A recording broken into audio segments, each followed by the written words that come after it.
Yo. What's up, party people? What's up, chat? What's up, Barrett? What's up, Wakar? Trader Gunna, Rosinger, Dog Boy, Knight. You want to grow up, you want to be like me, bro. Come on now. You're already you, man. You don't need to be me. You don't need to be me. You're already you. What's going on over on Twitter? What's up, Clue? Guys, we're back with another episode of the Order Book. I'm your boy, Trader Main. What's up, G20, Freddy, Crypto, Nate, Jeremy. Guys, I'm not gonna lie. I know I'm not sharing meme coins and whatnot with you, but we've been cooking on the trades. We've been cooking on the trades and the analysis. We had a couple bangers since last stream. The Solana long that we discussed a couple streams ago printed big time. So this entire trade setup was shared on stream. Stop, entry, target, the entire thesis for why to take the trade. And we even gave a secondary entry. A secondary entry on the setup as to why you might want to long. That also printed. So that's been good. And then in Telegram, we shared the Bitcoin daily SFP. And we had a very nice long there as well, which was like a super straightforward H12, H1. So I think the track record of trades for the stream is really strong.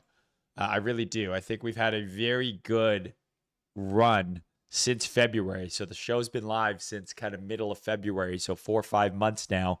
And we've been dialed for the most part. We've caught a lot of these moves. Solana and Bitcoin most recently. So Ghosty says, I bought an evaluation and long based off your soul call and I passed.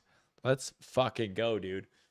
I give you the trade. I give you the prop firm to trade it on. What else do you want from the boy? What else do you want from the kid?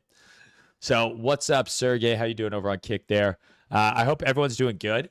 I hope everyone had a fantastic Canada Day. If you're like me, I had a barbecue here. Canada Day was yesterday. It's kind of like our July 4th, except for not nearly as cool because Canadians aren't nearly as patriotic as Americans. But it was a lot of fun and had a bunch of friends over for a BBQ. I'm at that age now where everybody's having babies, dude. So there was a lot of babies at the party. These are not like Canada Day parties of old where we had kegs and people are getting absolutely shit-housed. Everyone's got kids. So, you know, the kids are in the pool. They're fucking shit up. You know, they're running into stuff. They're falling over. They're screaming. They're crying. They're pooping. And it's interesting. And, you know, I guess I got to join the kid club. That's where I'm at in life. That's what seems to be next for old boy Maine at the young age of 42. So let's get into the charts, guys. We got a lot to talk about. A lot to talk about because we finally have had a little bit of movement, right? Couple of bangers here. So we'll start with Bitcoin. And I'll run over the trade that I took on Bitcoin. Now, if you're wondering what caused me to take this trade. So this is the exact trade that we took on Bitcoin here. And let me see if I open this, I'm going to show you guys. I'm going to show you guys the inside so you can see what it actually looks like. Okay, so does that work? Okay, so this is the trade that I shared. And there's a lot going on here, right? There is two different setups playing out at the same time here. Okay, so we have our standard H12, H1 setup. So if I go back here, or if I go over here, right, you can see that we put in an H12 SFP here. And so you zoom into the hourly, and then I'm looking for my entry trigger, right? I'm looking for my fractal down here, my retest of the breaker, right? The MSB, that whole shebang. And then we actually had a really nice M15 sweep in here as well, which would have given you an even lower time frame trigger on like the M5 or the M1 even. Like, I think you probably could have gotten really, really, really dialed down here. Yeah, as soon as we got that.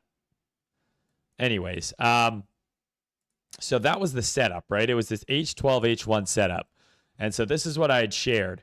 On top of that, we also had the Monday's range long, right? So if you turn on Monday's range here, we had the move below Monday's low, right? And then a reclaim is your long trigger, stop below the deviation. And it worked out, target Monday's high. It worked out really, really well. And both of these strategies that I use to enter both of these trades, I've taught for free on YouTube. So if you go to my YouTube channel and you look up Monday's range trader main, I have an entire video on Monday's range. So if you go to videos on YouTube, this is one of my older videos. This just shows you how long. Yo, guys. As you can tell from the quality here. But this is... promised here, I want to give you a quick odd concept. This is a video from 2 years ago, 21,000 views. I don't understand how you don't have a massive follower base. Definitely the best no-nonsense trading content on YouTube and CT. I'm sure when a new bull run comes, it will blow up. Turns out that was a lie. Everyone just wants meme coins. No one cares about actual trading. That's okay, though. I'm still going to post. So Monday's range, which is this setup here, guys, you can go find on that video that I just had open right here. I teach you exactly how to trade Monday's range in this video. And then if you want to know my H12, H1 setup, I just did a video on Breakout's YouTube channel. So if you go to Breakout's YouTube channel, this covers the H12, H1 system. And that is this exact setup that you see here that ended up working out like this. So it was confluence of Monday's range and an H12, H1 setup. Both of those things triggered. I posted this in Telegram, obviously, but we discussed it on stream as well. If you remember from stream, I said the only really long I'm interested in on Bitcoin is a sweep of the lows and then a reclaim. So we got a sweep of the lows, we got the reclaim, we got the really nice result. So I'm very happy with the setup on Bitcoin, how it played out. Now what you're looking at here is actually a pretty interesting level, because if we delete all of this shit, right, go out to the weekly, right? Yeah, we closed below there, but we swept here. So we now have a weekly sweep there. And on that weekly sweep, we have an H12 breaker that is formed right there. So this is the up candle before the move down that caused that sweep. So if you're not long Bitcoin right now, I absolutely can see a setup where Bitcoin pulls back into this area of demand and then continues. Okay. So like this, right? That's your setup if you're not long already, in my opinion. You now have a very clear invalidation below the low. Man. There we go. That's your invalidation there. Okay. And I think your target is these highs, right? These are effectively equal highs right here. What are equal highs? Go watch the video on equal highs. I'm quite literally too fucking generous. But this seems to be the setup to me. Like, if I had to assume what's going to happen next, weekly sweep, weekly H12 structure shift there. Like, this is the whole thing. This is everything that you want to see for continuation, I think, at this point. So I'm cautiously optimistic that Bitcoin can go a little higher, assuming we don't get any sort of crazy, Michael Saylor blast the fucking sell, which is always possible. But if we can get a little bit of a pullback here, I could see this legging up again, which is good news, obviously, for the bulls. So I think that's the setup now. I've TP'd some of this long here. Right, so I've taken some profit off on this long. And I think that now if we get some sort of pullback, we can see another leg higher, assuming it holds this new structure. So that's kind of what I'm watching on Bitcoin. Pretty straightforward. Hopefully there's no questions here about the short-term price action. High time frame, long-term. I still ultimately think we're going to make our way down here. I do not think the bottom's in yet. But something like this is completely plausible, right? And maybe even higher. I don't know. But we have all of the makings of a potential another leg higher here based on the short-term PA. Nothing has changed in terms of my high time views on Bitcoin. So if you still don't know what my high time views are on Bitcoin, go watch some of the last couple streams. I'm super consistent about what I think is going to happen. I don't think the bottom's in yet from a time or price perspective yet. I think we're close. And I also do think that we are in an area of value. I've said this before, 40 to 60K Bitcoin, I think is a good price long term. The problem is if you buy 60K and then it goes to 40K, you don't want to unload your entire clip at 60 and then puke it if it goes lower. So 40 to 60K, I believe, is good value. We've tagged into that sub 60K region already. I still think we're probably going to get a chance to be a little bit lower going into the later summer, into the fall here, Q4 bottom, and an actual bottoming kind of schematic from price action. Now, maybe this is different, right? Like maybe we're doing this right now. I don't know, right? Like maybe we're doing one of these. I don't know, but this doesn't look like a bottom yet unless, right, if we do something like this and then come all the way back down, then I could see this being the bottoming range, okay?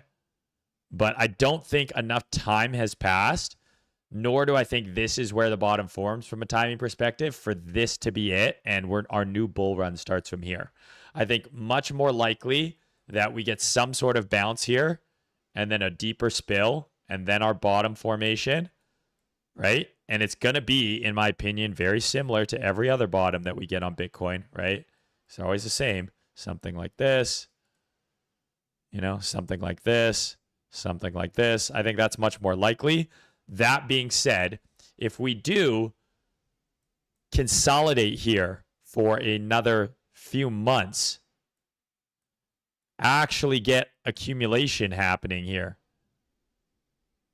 I could see that being the bottom. Okay, so it's either like this or that's like scenario B. I think scenario A is much more likely, something like this. And then that same type of price action happening lower and a few months later. Okay. So should be pretty straightforward for Bitcoin there. Nothing's really changed. I'm still bullish on crypto. I'm still bullish on Bitcoin. Still bullish on the space in general. I still think we're going to have another bull run. So I don't want you guys to get confused, be like, oh my God, Maine thinks we're going to go lower. I view us trading lower as a good thing, as a positive outcome. The lower Bitcoin goes, the more I can buy for cheap. And then I can have a 5, 10, 20x move potentially on this next bull run or 2 bull runs from now. Bitcoin goes to 30 or 40K. If you believe Bitcoin genuinely goes to $500,000 one day, that's a 10 bagger. Bitcoin goes to 30 or 40K and the next all-time high is 180K, right? You still have yourself a very, 4 to 5x opportunity there from low to high, right? So it's a good thing. I want to encourage you to view lower prices as opportunity, not as a bad thing. The only time lower prices are a bad thing is if you're massively overexposed, you haven't taken any profit, you're over leveraged, etc. But if you've been doing what I've been doing at the very least, which is trading the range, having dry powder on the side, lower prices are welcome. Lower prices are welcome. And I would love to see some of this Saylor trade unwind, creating some sort of bottom, late in the summer, fall, Q4 of next year. And then you back up the fucking bus and Bob's your uncle, buy the piss out of it. And then we ride off into the sunset. And then, maybe I finally get to 100K on YouTube after stuck in years and years of trying to get there. And then I leave. Then I leave the space forever. Then I fuck right off. Maybe that's what I do. But I'm going to definitely buy the lows with you guys one more time.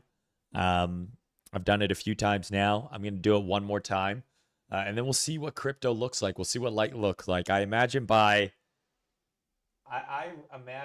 this time next year, I probably have a kid, which is crazy to think about, and probably changes what I want to be doing, on the daily. Changes what I want to be doing on the daily. The day-to-day is going to change drastically. So we'll see. We'll see. All right, boys. But we're here for the time being. We're going to keep cooking.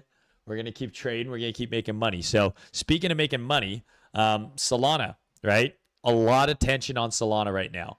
Now, I want to cover the series of events here that have happened basically since everybody was shitting on Solana, right? Like everybody was shitting on Solana because you had Ansem, you had Mert, and, a few other Solana KOLs, which is just hilarious that people think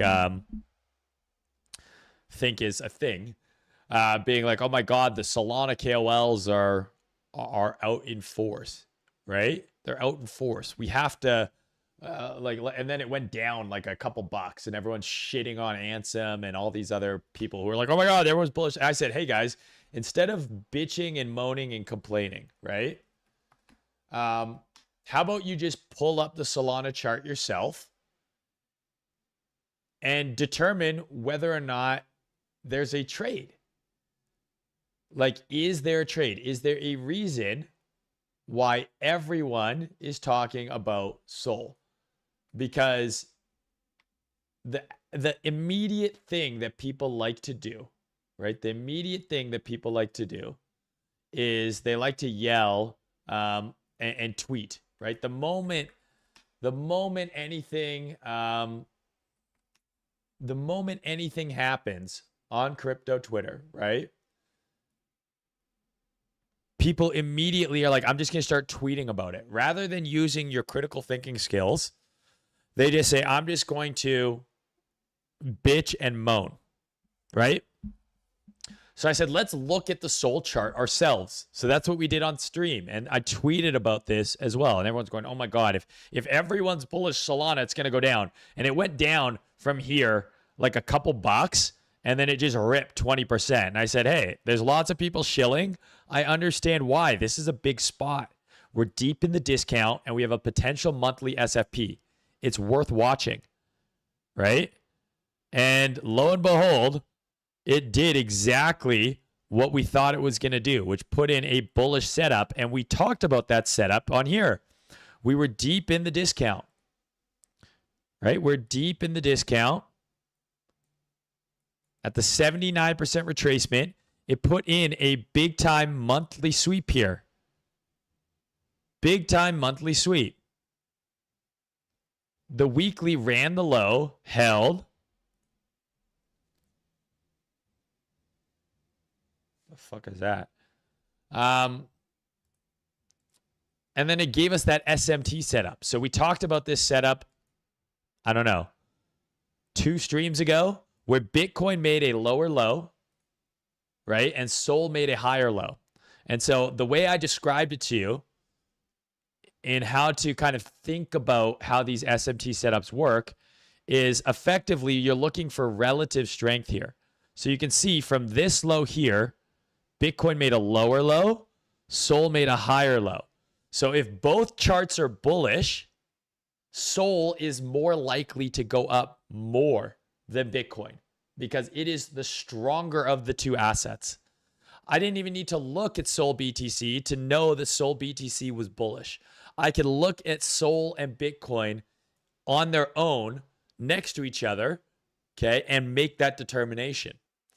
And then this gives us an actionable setup because on Sol, we can now say, okay, well, we're assuming that this is a higher low and this low on Bitcoin is a fake out. We took the long entry.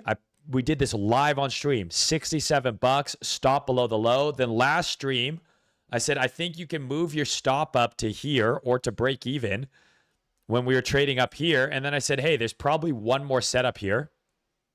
If Sol's really bullish, we have a M15 setup, H4 M15, right? There's your H4 sweep. There's your M15 structure shift. And this is a compound opportunity. This is from last stream. So Cody's going to put together both of these before and afters in a clip and we'll share it on socials. But effectively, we took the big time bottom long and then we gave you the compound opportunity.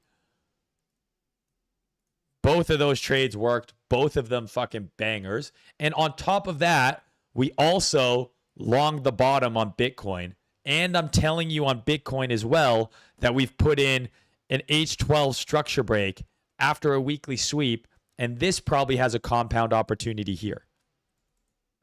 So hopefully you guys are making some fucking money at this point. You know? Hopefully you're making some fucking money because I've been giving you guys these things on a silver fucking platter, stream after stream. So I hope you're at least paper trading them and getting a little comfortable. The goal here is not to just like copy the trades that I take. That has never been the modus operandi. The plan and the goal and my desire is to show you this stuff live, right? Yeah, I have the whiteboard series where I go over stuff in hindsight. You know, you can see people on Twitter all day. They post their P&L. They go, oh my God, I'm showing you guys my thought process as it's happening, right? We built this Solana trade out together on stream live. I walked through the trade setup, why it makes sense, where your invalidation is, where your targets are, and then we actually show you the setup and then the result. So now you have the plan, the execution, the result. And if you see that enough times, you're going to start doing this on your own. If you go watch this video and you go watch this video and you go watch the whiteboard series of videos, you're going to be able to start taking these trades. Nothing I do in these streams is stuff that I have not shared with you for free. Okay, they're all my videos on YouTube have all of this stuff in it. I've taught this shit over and over and over again. So I really hope that for some of you guys it's sticking because I know a lot of you guys are trading these systems now on your own. You know, like Dog Boy is one of the super common watchers of the streams. And I know he's crushing, right? Like he's sharing his trade ideas and his thoughts and he's trading a similar system. The goal is not for you to copy this. The goal is for you to learn, take pieces of this that you like, build your own system, build out your own edge, and then have the confidence to start pulling trigger. So I'm very happy overall with the setups here. Ultimately, I think Sol, again, just like Bitcoin, can go lower. I don't think the bottom is in yet necessarily. But for now, it's bullish, right? Like at least short term. Low time frame, this shit's bullish. So we're going to assume it can continue to go higher. Just like Bitcoin here. Like if I delete all of this shit, right? Look at the weekly here. The weekly, we made a lower low. So this is, for now, a counter trend bounce. And for really, really big kind of move on Sol, we probably got to get back above here. Until then, this is a bearish price range, and we could just do one of these. That being said, right, we're long from the lows, right? So we'll TP on the way up, and we'll kind of see what happens, right? So if you haven't taken any profit on the Solana trade at this point, you definitely should on both of those entries because they're both up significantly at this point. Please don't tell me you just deleted all my drawings, you piece of shit. Thank you. Because this is a bearish leg, right? This is a bearish leg. And if you just draw this out, right? That's a weekly SFP. And this is the breaker of that SFP. So we're coming into potential resistance here for a lower high. So at the very least, you got to take some profit, in my opinion. But let's see what happens. We long near the lows. Took some profit on Bitcoin. If Bitcoin can hold a retest here and push up again, Sol is going to go to like $90. If Bitcoin just rejects here and rolls over and Saylor comes out and sells a bunch of Bitcoin, it's going lower. But my entire goal so far this year has just been to make money in spots where it feels easy. And we have done a pretty good job over the last 4 to 5 months taking less than probably 25 trades, but doing very well on the ones we've taken. The whiteboard series is on my YouTube, bro.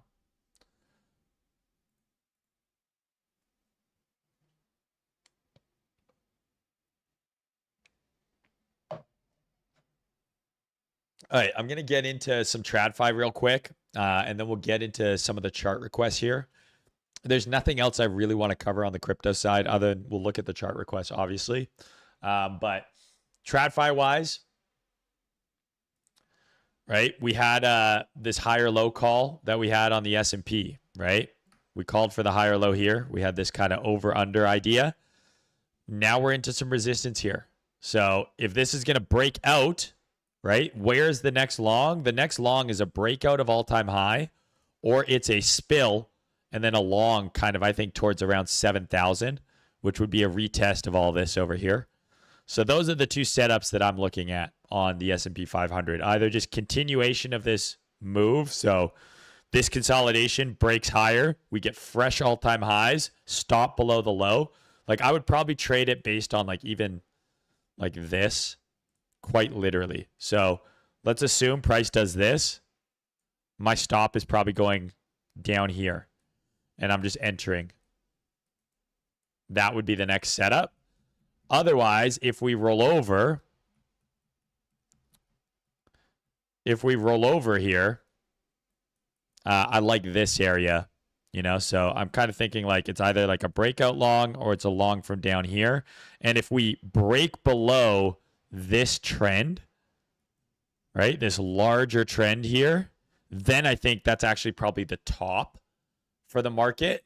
And we see a significant pullback going into the end of the year. Now, if you have kind of a thought process on how the market's top, like based on what we've seen so far, I think a more likely top is some sort of crazy fuck off blow off move, like one more crazy fuck off blow off move, and then a really aggressive crash. But there is a world where it's like quite simply like, and like that's just it. But I don't think, remember, this is not to scale. I don't know how low it goes and whatever, but I think a blow off top before the pullback is probably higher probability. But anything can fucking happen, right? Anything can fucking happen. So that's kind of what I'm watching on the S&P. Break out the highs. I'm just aping longs. Pull back and retest this. I would be willing to take a long there. This is a critical juncture. If we lose this kind of old resistance here, this is a big, just like view this, look at this high time frame, right? Look at this like cleanly. If we get back below this, right? All of a sudden, that's your top, that's your deviation. So you don't, that's why I'm willing to take a long here. Okay. You can't find my whiteboard series. I think it's called the Trading Boot Camp on YouTube. I call it the whiteboard series because it's on a whiteboard. But it's called the Trading Boot Camp or something like that. Just go to my playlist, you'll see it. Go to my videos, my most recent uploaded videos or whiteboard series videos. NQ, basically same thing. Potential lower high here. If we break below this low, all of a sudden it's like, okay, low, high, low, lower high, lower low, right? So that would be bearish. And then similar to the S&P, I think a retest of these old highs is where I'd be interested in looking. But if this thing breaks out to the upside, exact same setup as the S&P. Like you're just longing the all-time high breakout, stop down there or something like that. And then you just see what fucking happens. US 30, stronger than the other indices. We shared this kind of idea of this like really aggressive grind up. Maybe that's what this is going to get here. Just continue this fucking push. I don't really know. And then the Russell, which kind of like your small caps, looking a little bit tired here. And I think if you go over to like some of the tech plays, right? Interesting, right? This is probably, I don't want to say topped because, it's impossible to know when Micron has topped. Like I do think the fact that like the average crypto participant and the average retail trader is now like a memory, AI data center, memory fucking compute, Leonard Archambacher, clone. Like we have guys who like made money rugging people in the trenches are now talking about trading fucking Micron. Is that a sign that you're early? Probably not. Does it mean the top's in? I don't know.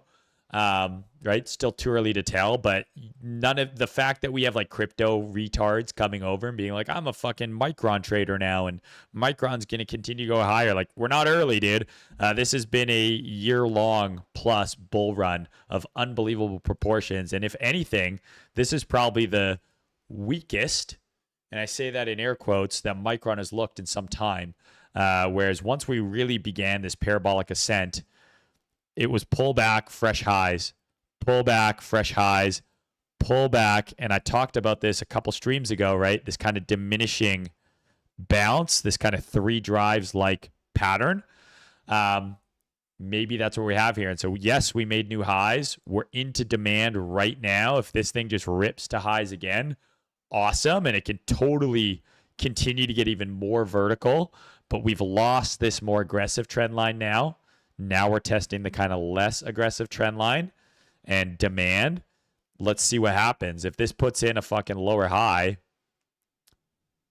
right, that's going to be, probably telling for at least a larger correction, because for now, every bounce that has had a pullback has led to a significantly higher high, slightly less significant. So big spot here for Micron. Sandisk kind of in a similar spot, right? I just said, hey, you keep buying the higher lows until they're not higher lows anymore. That was the kind of entire thesis of all these squiggles. And when I last looked at Sandisk, we had broken this high, and I said, hey, you just buy and you assume higher.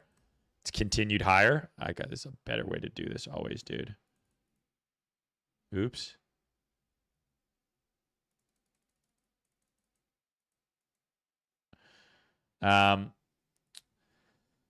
Similar to Micron, it's like, okay, I'm not saying it's over, but this is a big test here. Like this is arguably a pretty important level. And you do the same kind of single line analysis, right? We're closing through this aggressively steep trend line. And once we lose that, the next area you look at is the less steep trend line, right? Which is significantly down. Doesn't mean the top's in, okay?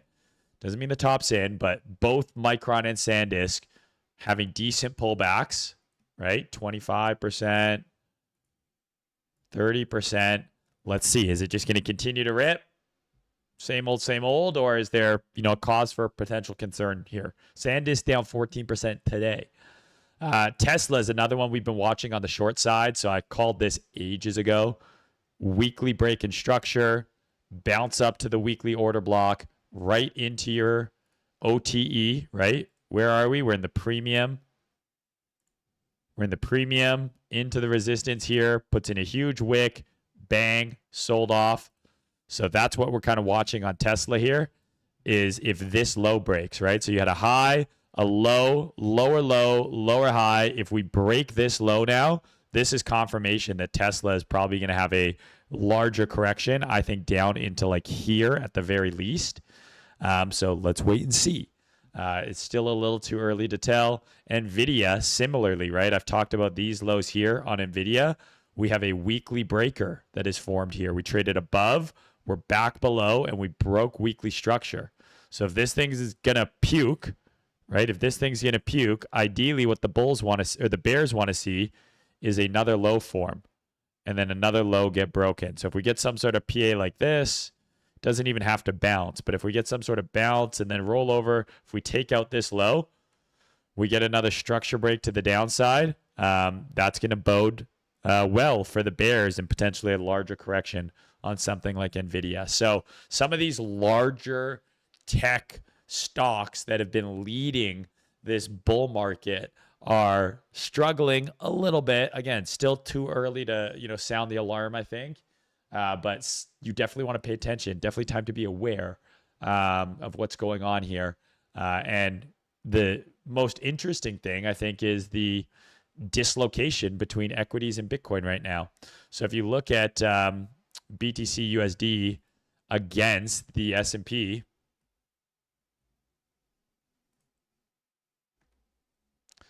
right? This is kind of an interesting spot where it's like, hey, is it finally time? Like this is the S&P 500 just shit kicking Bitcoin for the last 10 months. Is there a glimmer of hope here? Is it too early to tell? But is it potentially time to see maybe Bitcoin outperform and Bitcoin go up while equities goes down? Or, right, you got a little weekly sweep there, potential setup here. Potential setup here.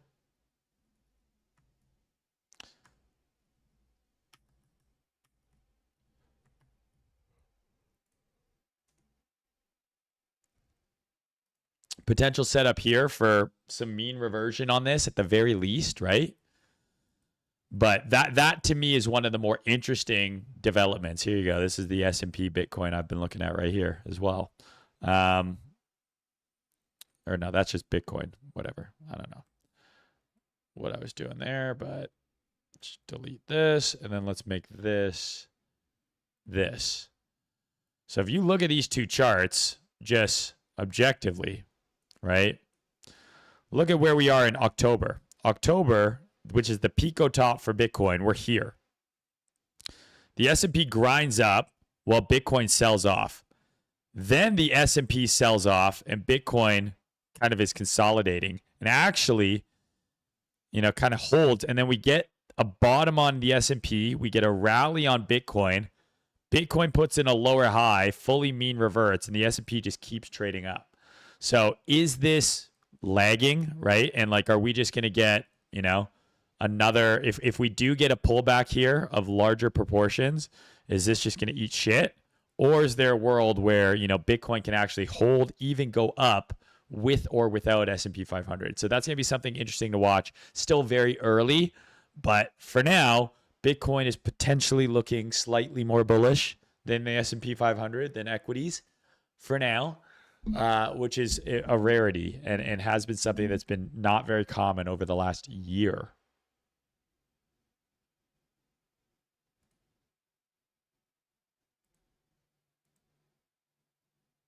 Oh, man, I forgot about this alert. This would have been a 6 short.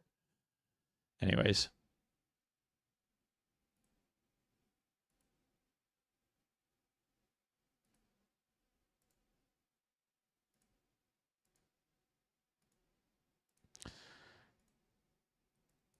What up, American Nightmare? How you doing, bro?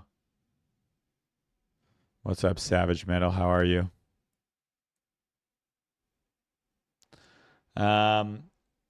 Analyze the link. Cody will add that to the list.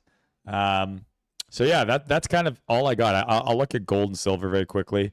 I ultimately, because I'm a dollar bull right now, so I'm bullish on the dollars. You guys know. I think the dollar can trade higher. Because of that, I think gold trades lower. But I'd mentioned, we kind of got some demand here, something to watch, and we got a little bit of a pump.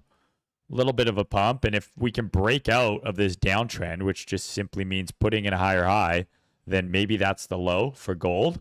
But for now, if we get another rejection here, I think we could see gold back in the 3,000s, which become very interesting to me. And silver, I think, kind of very similarly. You know, if we break out of the downtrend, right? Even more aggressive slope here. Maybe a bit of a pop, but for now, I'm a dollar bull. Like, I'm a dollar bull. I think the dollar can trade back to 105, maybe even higher. And if I think that happens, I think we'll see the lower prices on gold, on silver. All right, let's get into some of these chart requests real quick here. And guys, let me know if you're making some money on some of these trades. One of my favorite things to hear is that you guys are following the analysis, following the stuff that we're talking about on stream, and making bank. Like, my favorite DMs to receive are people being like, dude, I just made this much. I got this. I passed my valuation. I was able to do this. I mean, I've received crazy DMs, people making millions of dollars, buying supercars, paying for family members, medical bills. That is the stuff that keeps me on crypto Twitter. Not much keeps me on crypto Twitter. It's my least favorite social media platform, but that kind of stuff is the stuff that keeps me on crypto Twitter. Is just the good vibes, you know? The good vibes. I'm good, bro. My wife's good as well. Thanks, guys, over on Kick.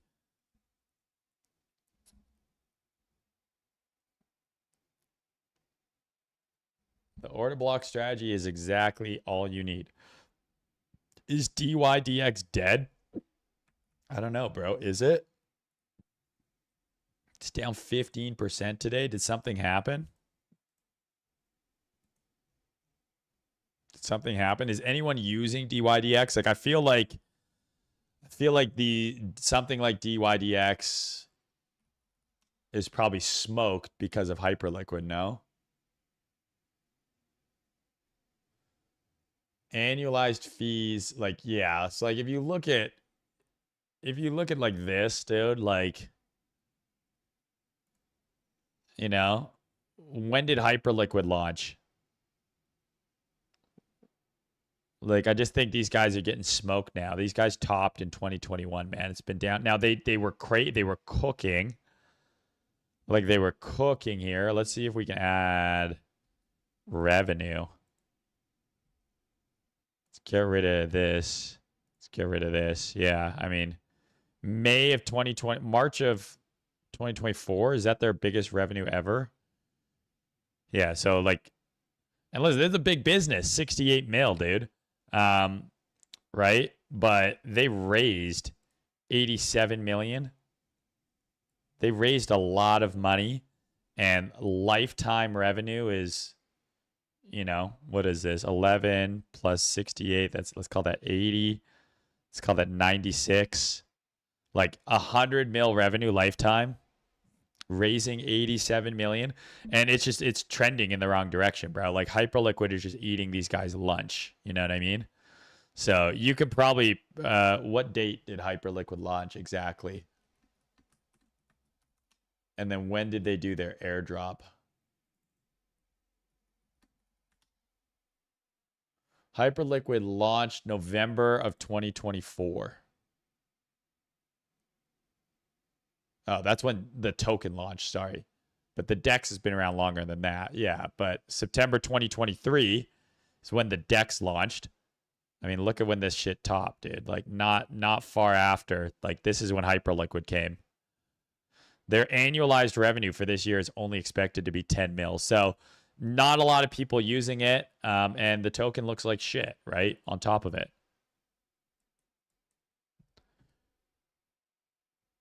For beginner, would it be best to trade the breakout or pullback? I primarily am a pullback trader. I am not a breakout trader. I'm not a breakout trader. I like to trade. My entire system is based on a level getting taken out, a move for confirmation, and then a pullback. Like, that's my entire system is that, right? That is it.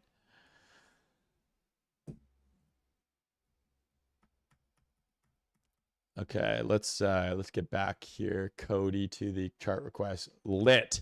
So obviously, Robinhood launches blockchain with lighter perpetuals, boosting the Lit token. So Robinhood now has Robinhood Chain mainnet. It's an Ethereum layer 2. It's on Arbitrum. It includes 24/7 tokenized stocks, on-chain lending with USDG stablecoin, and native perpetual futures in its wallet app powered by Lighter. This is a pretty big move by Lighter and by Robinhood, to basically compete with Hyperliquid. Right? So Lighter's committed 11 million tokens as an incentive, with points doubling for Robinhood wallet users and gas fees covered for 90 days, spiking trading volume to over 100% at 186 million. Hyperliquid holders debate the rivalry, citing the $9.3 billion in open interest dominance against Lighter's 760 million. While optimists highlight Robinhood's retail reach and potential for growth in the perp sector. I mean, I think this is a pretty good summary. Lighter, as we've talked about for a very long time, right? We've talked about Lighter on this channel for a very long time. There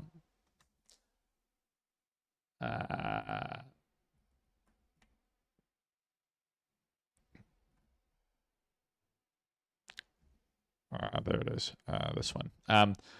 As one of the bullish charts, right? Like we've been charting Lighter all the way down here. Remember the 5 stages of main: aggressive sell-off, less aggressive, bottoming, stage 4, and then stage 5 is the reversal, right? Well, it's in stage 4 to stage 5 right now. And kind of, I drew out this squiggle ages ago.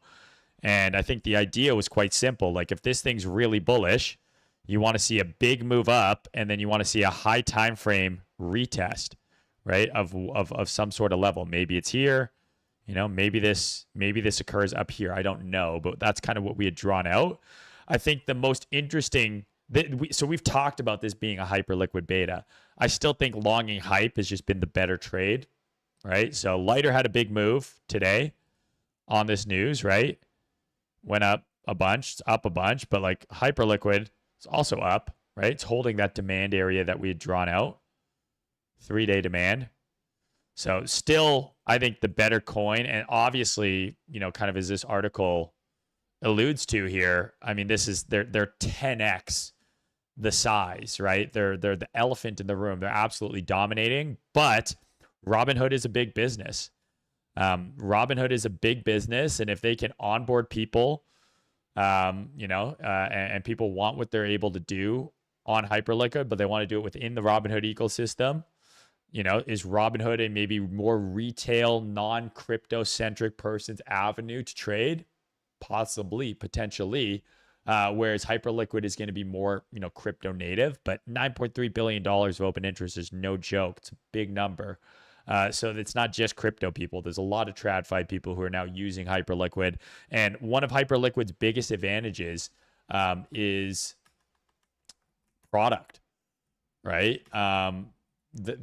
They're crushing on product. Like the product's just really, really, really fucking good. So yeah, interesting one to watch. But yeah, that's kind of my thoughts on Lighter. Is it looks good, dude. It looks good. It's bullish here. I'll even just delete this squiggle for now. Just assume this thing's gonna keep going. Like literally all you do is you're just drawing order blocks, right? This entire way up. This is the 3-day chart. 3-day order block, tag, push. 3-day order block, tag, push. 3-day order block, tag, push. Well, guess what? You now have a new 3-day order block right there. It's tagged it right now. Maybe it retests it again. Maybe it just rips. Are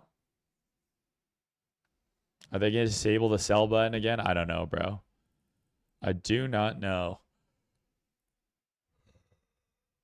H12 bearish SFP on Bitcoin right now. No. I don't see one.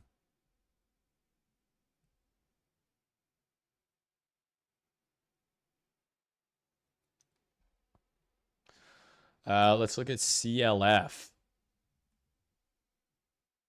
Is that what this is? Cleveland Cliffs Inc.? Or is this a crypto that I'm retarded on? Or are we talking about the Chilean Unidad de Fomento? Perhaps.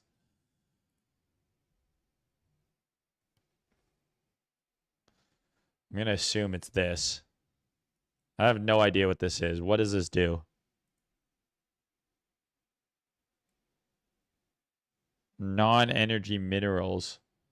Steel. Okay. The more you know.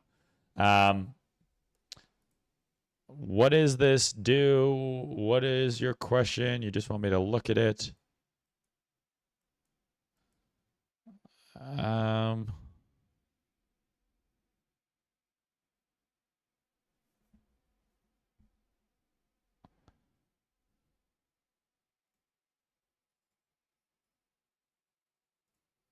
don't know.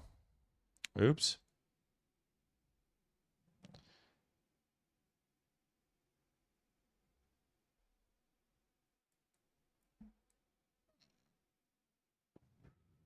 Like, I think you're just kind of like, you know, is this a reversal? Obviously, huge move here. So if this is a reversal, this is kind of your first clue of that reversal, right? This is the high time frame, low, high, higher, low, higher, high. This needs to be a higher low. I think that's probably the easiest way to characterize this is a higher low, and we're going to turn up from here and continue.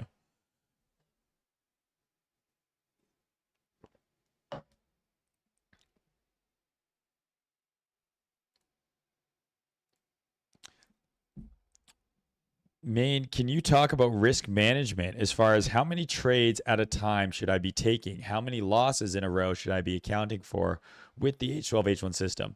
The second part of that question is I have no idea, right? There is periods of time where the H12, H1 system takes 50, could take 5, 6, 7, 8, 9, 10 losses in a row. Have I experienced 10 straight losses? Absolutely.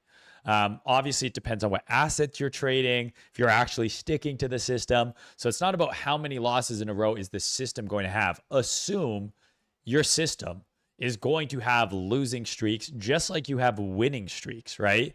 But the way that you need to think about risk management is quite simple, right? If you're risking... where's this? This is the best way to always explain it. Risk management table trading.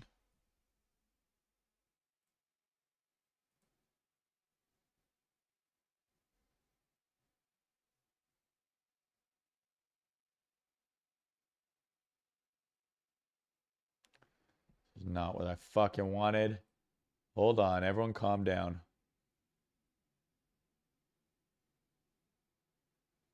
Okay, so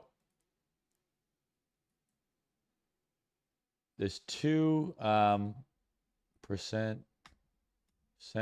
to break even trading table. Okay, these are the two biggest, most important tables, okay, that you are going to need to see here for trading, okay? And I've posted these on Twitter before, okay? So number one, this is Trader Main's risk management seminar in like a minute, okay? So the first thing that you need to understand about risk management is your risk to reward on every setup. So your risk to reward means how much are you going to make based on how much you're going to risk. So if you look at this Solana trade, for example, that we took here, just this initial one. This is a 2 risk to reward, 2.07, meaning if we were risking $100, okay? So that's going to be, how do we determine what our position size is? That's its own calculation, but effectively, based on your position size, you want to make sure, right? So let's say our account is $10,000, right? So we have a 10K account and we want to risk 1%. We want to risk 1% per trade. Okay? Meaning we want to risk $100 per trade. So the position size that we're going to enter is going to be based on where our entry is and then the distance to our stop loss.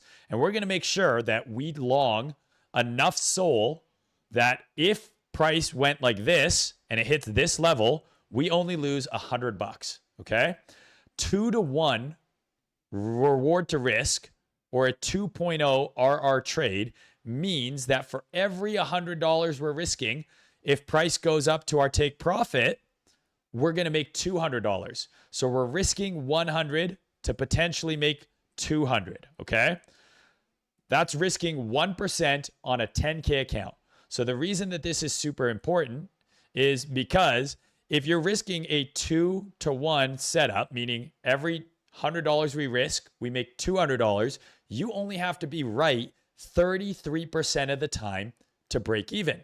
Why is that important? Because you're going to get a lot of trades wrong.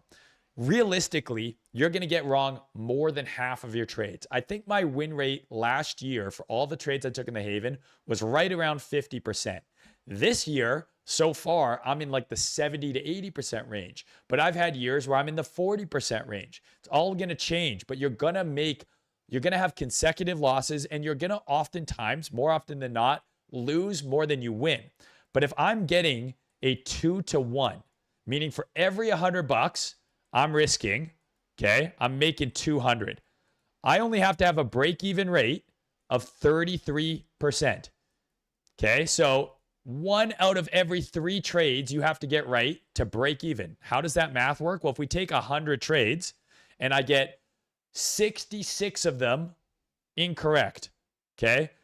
So we're going to be down. So we take 100 trades and we get 33% of them right. So the 100 that we get wrong, okay, or the 66 that we get wrong is going to give us, right,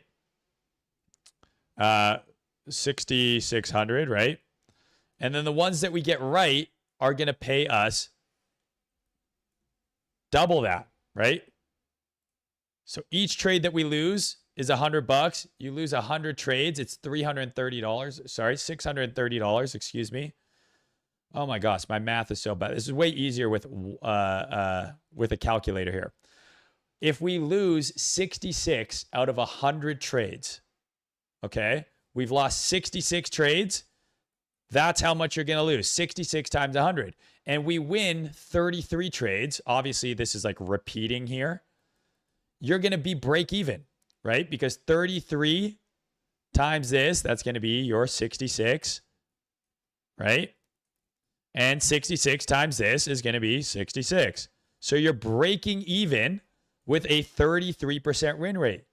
Meaning, if you win 40% of your trades, all of a sudden, you're now profitable. So you win 40 out of your trades, that's $8,000, right? And then the other $6,000 you lose, you're now making $2,000, and you've only made 40% of your trades correct. So the reason this is super important here is because it shows you that you do not need to have some crazy win rate. People are always talking about, oh, I've got an 80% win rate, whatever. Those people are lying to you. No, they fucking don't. So with a 2-to-1, you only need to be right 1/3 of the time to break even. With a 3-to-1, 25% of the time. If you have a 5-to-1 system where every trade you take is a minimum of 5-to-1, what does a 5-to-1 trade look like? Well, this was a 5-to-1 trade right here. This is a 5-to-1 trade right here. Okay? 5-to-1 trade, you only have to be right 17% of the time to break even. Now, why is this super important? Because of this. Most people, when I tell them that they should only risk 1% of their account, 1 to 2% of their account, they go, well, that's not enough money. I only have 10 grand. 1% only $100. I'm not getting out of bed for $100 trades. So you have a couple options. You either need more money, or you got to you got to scale up your account, or you got to use something like a prop firm. The number one thing that people do is they increase leverage. They go, if I increase leverage, my position size is bigger, I'm making more money. That is not the right solution. Leverage is not part of your risk management calculation.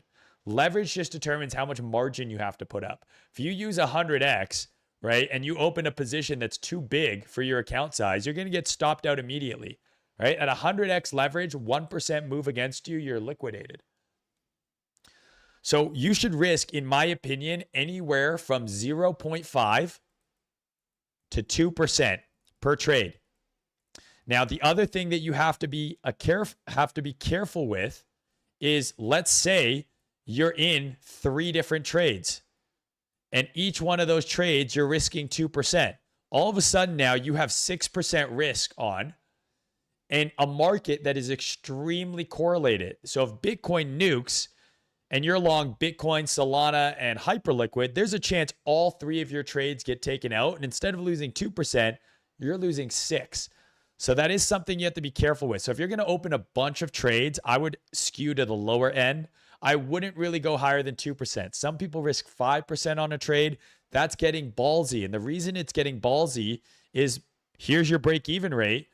Here is your rate to get back to break even. So if you have $1,000 or $10,000, once you lose 5% on your account, if you're risking 1% per trade, that means you got to lose 5 trades in a row to lose 5%. You get 5% gain, you're back at break even. But let's say you risk 5% per trade and you lose 3 trades. Well, now you need a 17% gain just to get back to break even. Let's say you lose 10 trades in a row at 5% each. Your account is now at 50% of what it was. You have to do 100% return to get back to break even. This is where the math really fucks you, right? And this is also the math for altcoins, unfortunately. If you're in an altcoin that's down 90 to 95% from its entry, you might need over 1,000% gain just to get back to break even. Your trading account is no different. So if you're risking a huge amount of your account on every trade and you inevitably go on a losing streak, you can be in a big hole and you need to now get a bunch of wins and a big percent gain just to dig yourself out of that hole. So to answer your question about how much should you be risking per trade, I think 0.5 to 2% max. Be careful having too many positions on at the same time. Really understand what these tables mean and make sure that your system is skewing, in my opinion, for at least 2 to 1 and below. Above 1 to 1 and up, I don't think those are trades worth taking. I think 2 to 1 minimum, 1.5 maybe, but 2 to 1 minimum. And understand this math as well, okay? So that's risk management in a nutshell. And hopefully that answers your question. Because yes, you're going to go on losing streaks. You're going to get lots of trades wrong. When you win, you're winning more than you lose. So that helps, but you are going to lose. I don't win all of my trades. It might seem like it sometimes, and it might seem like people online never get anything wrong. That's marketing. That's fake. It's not real. Most real traders are getting lots and lots and lots of trades wrong, and it's completely normal, okay? So there. Sorry, I got a little ranty there. Let's rip through a few more chart requests, and then we'll move on here. I told myself I was going to only do an hour and a half today, and we're already kind of going there. So on near, I said we have this inverse fair value gap. If we flip the inverse fair value gap, I'd be interested in longs, but we did not. That ended up being the rejection spot. I'm pretty sure Zek had the exact same setup, but now we've come into demand here, right? So if you look, we now have this weekly breaker, and we have this daily or this weekly order block here. So I think in terms of setups that now look interesting is you now have this, right? You have a weekly bullish order block here, coupled with a fair value gap, coupled with a breaker. You have all 3 of those things stacked on top of each other. And we just took out last week's low. Anything on the monthly worth looking at? Yeah, we took out last month's low, in fact. So now going down to the H12, we have a nice little sweep here. And this is almost the identical setup to what Bitcoin is putting in right now, which is a H12 sweep, H12 MSB, including a weekly sweep. So I think if you're bullish on the markets right now, just like Bitcoin, this is the same setup. This is the same setup, right? So we want at least 2 to 1 risk reward Can we get 2-to-1 risk reward? I think, yeah. Like 2R is right there. So I don't hate a setup like this for something like near. If the markets are going to leg up higher, which means Bitcoin needs to continue, Bitcoin needs to follow this red squiggle. If that happens, something like this on near, I think is likely to play out. All right, we got a couple more. We're going to blaze through here, guys. Link, I think, is still pretty boring and gay from when we checked it last time. Still in stage 3. Aggressive sell-off, less aggressive. Now it's going sideways. It's hanging out at the range low. And, you know, a lot of these altcoins are putting in weekly SFPs here. You know, this is the same, basically the same setup as near, right? It's right here. So this might already be gone, but it's the exact same setup. It's going to be kind of like pick your poison, right? How do you know which one of these? Let's assume that the market legs up again. Bitcoin, let's assume for a moment that Bitcoin follows the red squiggle here, okay? And goes higher and trades up towards 68K, something like that. Let's assume that that is correct. How do you know if you want a long near or link? I've just showed you 2 charts that have the exact same basically bullish setup. How do you know which one is better to trade? Well, which one has the clearer setup? Is it near or is it link? In this case, both of them are very clear, very solid setups. What provides the better risk reward? I think link and near both provide pretty solid risk reward. The next thing that you would want to do then is compare link to near, I think, or link versus Bitcoin, then near versus Bitcoin, and then compare them versus, you know, ETH. But if you're looking at this chart, remember, assume this is ETH BTC. So if this chart was ETH BTC and it looked like this, and you're like, damn, this looks like it might break out, that would mean that you think ETH BTC is going up, right? So if that's what you think, well, this is link versus near. So by that same logic, if you think this is going up, I'm just speaking hypothetically here, but if this breaks out, that means that link is likely stronger than near. So if you had to choose one of the two to long, even though they both are giving you good setups, link, in theory, is the stronger of the two assets. Okay? That's how cross-market analysis works. Super easy to do. You can do it with any asset. It takes 2 seconds to do this analysis. 2 seconds. Or, you know, maybe this is, if you don't want to use ETH BTC because you think ETH BTC is dumb, use Sol. I don't give a fuck. But that is how you determine. You got 10 different setups. You're like, oh, all of these look good. Well, do you want to trade each one? Or do you want to go big on one? Maybe you split your size and you go into 2. Compare them. Look at them. Figure out which one makes the most sense, okay?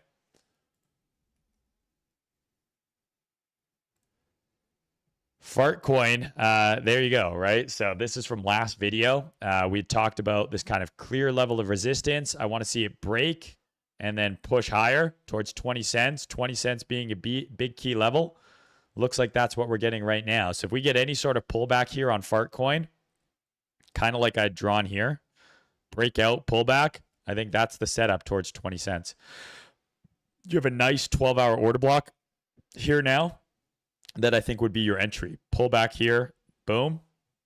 It might not pull back and give you the setup, right? You never know.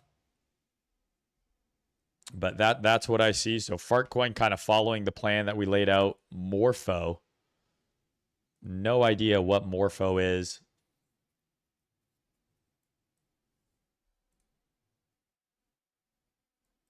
No idea.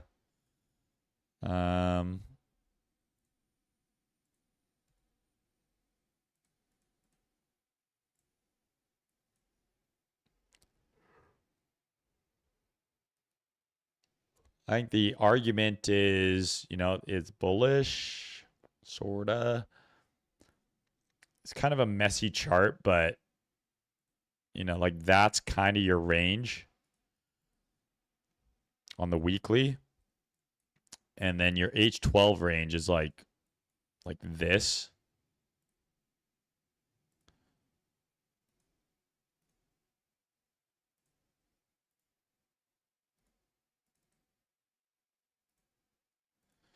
right? So I don't see a setup on the long side here. If we get a pullback down into the lower part of the H12 range, which would line up with the lower part of the weekly range, I think that could be the setup there.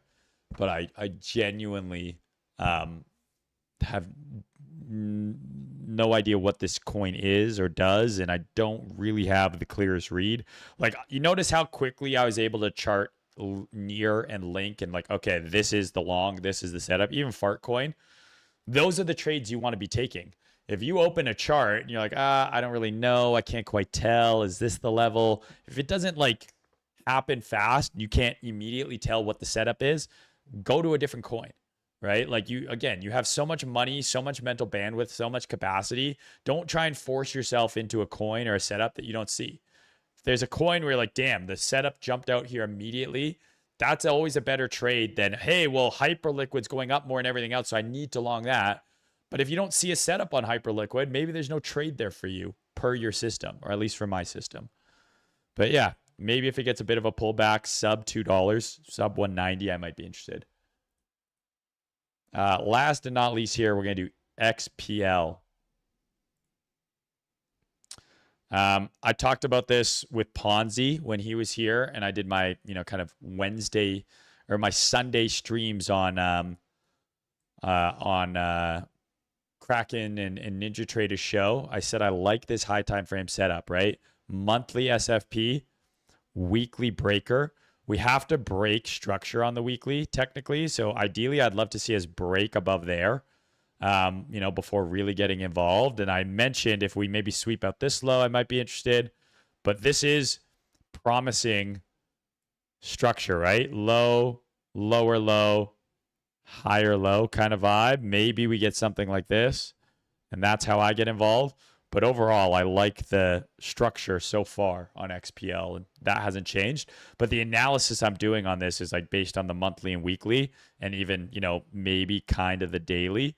So it's slow, right? Like, this is going to take time to play out. But if this is good, if I'm correct, this should push up from around here, make a fresh high above here. Then any sort of pullback, probably a good bid.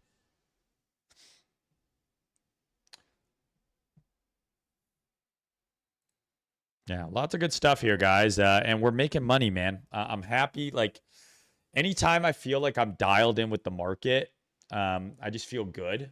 Like, when I feel like I'm in sync, I see things clearly, the trades I'm taking are working out, I'm happy. And when stuff's not cooking, it's not cooking. Like, I think in the Haven, let me just look here. So I hadn't posted a trade since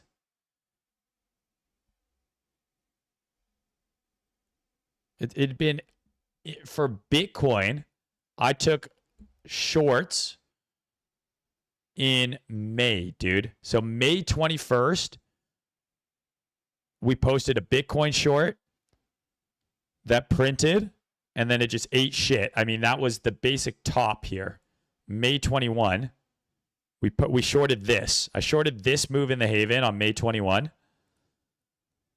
And then I was still holding ETH from way before that. Where was the ETH short here? I posted the ETH setup back in fucking April, dude.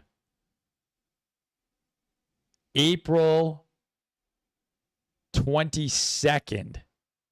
April 22nd, I shorted ETH. So I shorted ETH here. Okay. And then I shorted Bitcoin here, and I held them for most of this down leg here. I updated on June 5th saying big puke enjoyers, like, because I took a bunch of profit, and then I also longed on the way up. But anyways, like, that's April, May, 2 fucking trades. Okay, 1 trade per month. I've taken some other stuff, like I took a couple TradFi trades, but like just in crypto, I shorted the top of ETH, shorted the top of Bitcoin, and then nothing for a month. And then yesterday, I posted the Bitcoin long from here to here. So I haven't been taking a ton of trades this year, like I said, because I don't think for at least my system there's been a ton, but I've caught the vast majority of all the big moves. this year so far. This entire range, we've caught almost every single big move. And so I'm really happy with that. And sometimes that's what it is. It's not going to be super high frequency, but I feel like I'm in a flow state. I've caught all of the biggest trades. Why am I worried about anything else? That's how I want to live my life at this point in my career. I'm not a slave to the charts anymore. Like, I used to be trading every little fucking ebb and flow. Now I'm like, yeah, let me trade from here to here, and then let me trade from here to here. Like, okay, that's fucking all the money I need for a long time. So we didn't see any of that, man. Yes, you fucking did. Not only did I post them in the Haven, stop, entry, and target, I posted all of those trades in Telegram for free. All of them. And I also talked about all of those trades, among many others, in these streams. This all happened during these streams. Go watch the streams from April. Go watch the streams from May, where we took the shorts on ETH. So if you didn't see these, you're not paying attention, bro. You're not paying attention, bro. That's not my fault. I can only spoon feed you so fucking much. Oh, well, no, you mean the screen share is off. I'm sorry, bro. I just tried to dunk on you and the screen share is off. Oh, I apologize, bro. Well, you can't see the screen share anyways because you can't see my Discord. But that is fucking hilarious.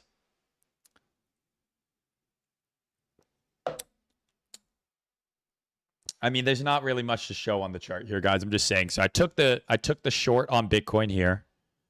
Okay. And then we shorted ETH up here.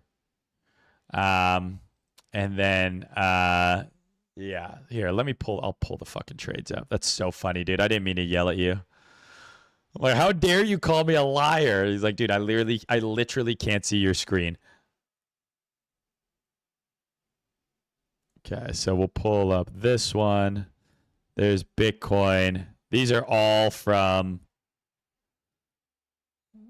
These are the three trades that I'm talking about here, right here. I mean, so this is Pico top of ETH, right? 2387 in April. That's right here. Oops. It's literally, we shorted this fucking pop-up right here. Down only from there. So that's the ETH trade. I took the Bitcoin short here, which was basically right under 80K. 77, which is right here. We took this short here. And then obviously this most recent long. So like 3 trades in 3 months is what I'm trying to say. You know what I mean? It's not always about being in a ton of trades. It's about being in the right trades. Okay.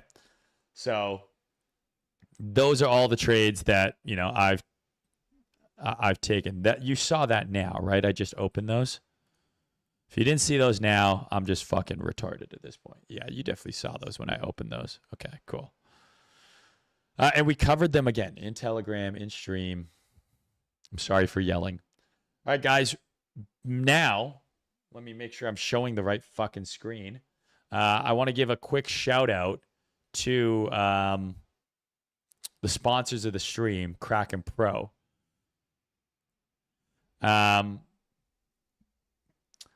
We actually shared a competition here, the CLI competition. One of you guys in the chat won the competition, which is so cool. So we shared it in here and someone won, which is awesome.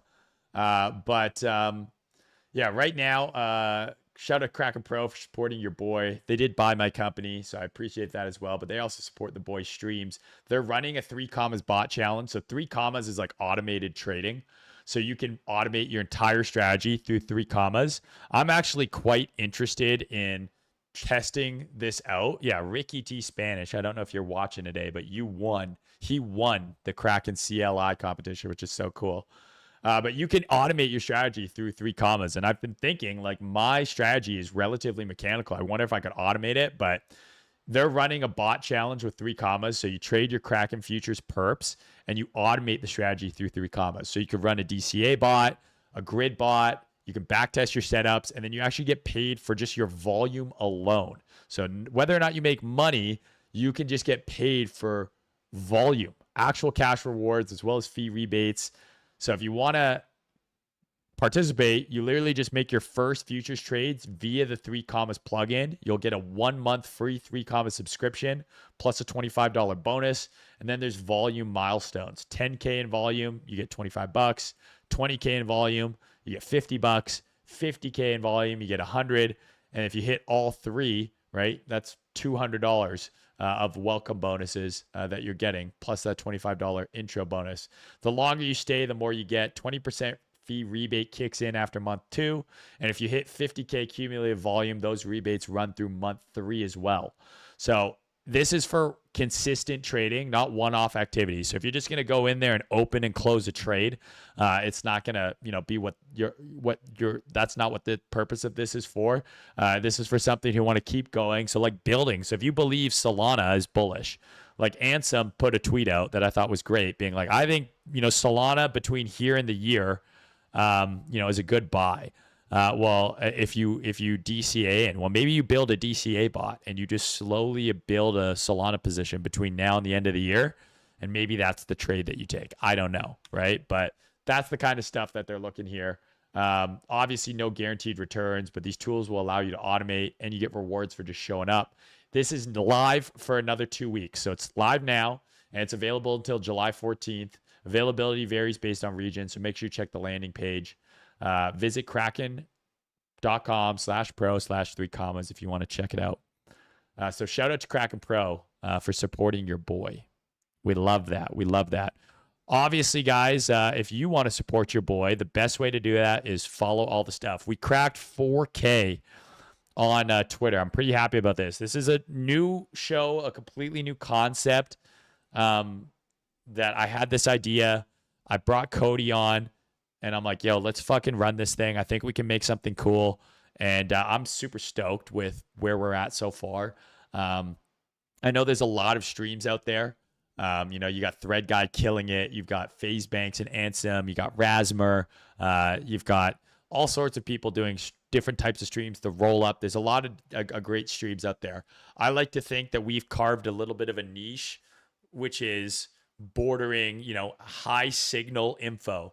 Trading, education, trade ideas, straight up technical analysis, charting, chart requests, as well as a little bit of culture and comedy and classic trader main rants, the occasional interview here or there. Whereas Thread Guy might be more culture and macro stuff. Ansem is more trench and culture focused, whatever, streamer focused. I think everyone's got their own lane. And so I think we've carved out a nice little lane here. So I really appreciate you guys tuning in. I know Ansem's streaming right now. You could be watching that, but you're here hanging with me. So I really appreciate that. So if you want to support me, Order Book Show on Twitter. Is one of the ways you can do it. Just go give that a follow, engage with the tweets here. We get lots of good clips from these videos. You can check out on Instagram as well. Same handle, Order Book Show. We had a clip from last stream, and it went crazy. I mean, over 100K views, 7,000 likes, 400 comments, and like a ton of shares and retweets. So this one went crazy. We've had a few go crazy, several clips, 50K, 15K, couple over 100K. So this is growing slowly, which is awesome to see. So if you want to support me, go check that out on Instagram. You can also check out my Instagram, which is just Trader Main as well. And then obviously go follow Trader Main on YouTube. Every Monday I drop a new whiteboard video. These have been doing very well. I think these are some of my best educational videos I've ever done. I put a lot of time and effort into these. So if you want to support me, go follow over on YouTube. All right, guys. So that's enough shilling here. Let's talk about what everyone's talking about. I mean, look at how many live viewers these guys got. These guys are still going, dude. So doesn't really work that well. If you look historically, like shorting the retest of a broken down support at like high time frame levels usually doesn't work that well. It's usually much better to short. I mean, he's talking about shorting, and this guy's getting a tattoo of his name. It's usually pretty choppy. Pretty funny. Frame support levels. I like way more the reclaim of the lows and longing that and being wrong on it being a reclaim than I do the retest of than shorting the retest. I like way more shorting like the failed breakouts and like the resistance levels. Yeah. Shout out to Talks. Yeah. And Spain advance. Try to make it nice and easy. It's 6, 7, 8, 9, like 10 days down here. And this support is held. So I think similarly to Solana, Bitcoin is going to go back to its range highs. And it's kind of at the same spot where that midpoint could be the lower high that it prints and then sells off. But I think you're going to break above here and go up into range highs. This week is that I thought people were front running that pan. Yeah, I mean, I think we have a similar take on the market here in terms of where price is going to go. I'm bullish on Bitcoin, as you guys know. We're long. My range high is, mid 70s, not up to here, but ultimately this is your weekly structure here, right? Like weekly structure broke down, right? We made a lower low here on the weekly. So this in theory is your weekly structure.